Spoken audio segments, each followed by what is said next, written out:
ആ പക്ഷെ നമ്മളോടുള്ള സ്നേഹം കൊണ്ട് കാത്തു നിന്ന് തൊപ്പിയെല്ലാം ഇട്ടിട്ടാ വന്ന അയാള്. പൂ പോലെ മനോഹരമായ ആ ചേന.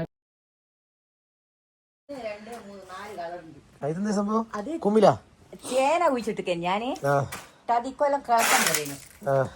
കേൾക്കായിട്ട് അതിന്റെ പൊടിപ്പ് വന്ന് ഇതെന്തെല്ലാം നാ തലയില തൊപ്പി എടുത്തിട്ട്. എപ്പാ വെച്ചിട്ട് നിങ്ങള്?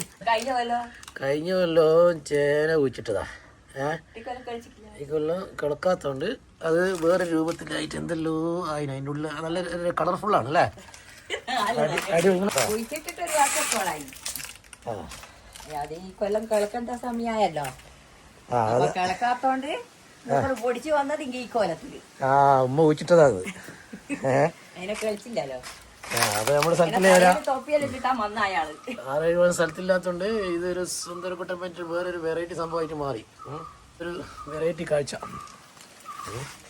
അപ്പുറത്തെ വീട്ടിലെ കൊല ഇവിടെ വന്ന് വീണ് കിടപ്പുണ്ട്. അവരെ വീട്ടില് അവരെ വീണാല് അവർക്കല്ലേ അവരാന്ന് പറഞ്ഞിട്ടില്ല.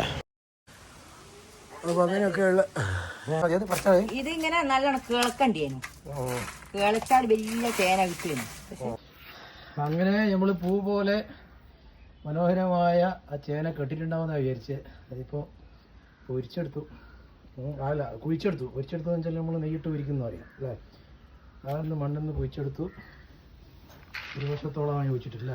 കഴിഞ്ഞ വർഷം അതിനെ കുഴിച്ചിട്ടെ. ഈ വർഷം കിളക്കേണ്ട ടൈമത്തെ അറിയാ അങ്ങനെ ഒരു തൊപ്പി പോലെ വന്ന് ഉമ്മ കുഴിച്ചിട്ടതാണിത് 1 വർഷം മുമ്പേ.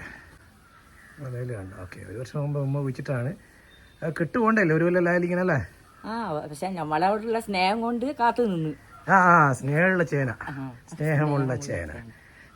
ഓക്കെ, നല്ല അടിപൊളിയായിട്ട് വെക്കുന്നത്. എന്താ ഫ്രഷ് അല്ലേ? ഒരു വളവും ചേർക്കാതെ ഉണ്ടായ സാധനം. നാടൻ ചേന. നമ്മളെ നാട്ടിലെ നാടൻ ചേന.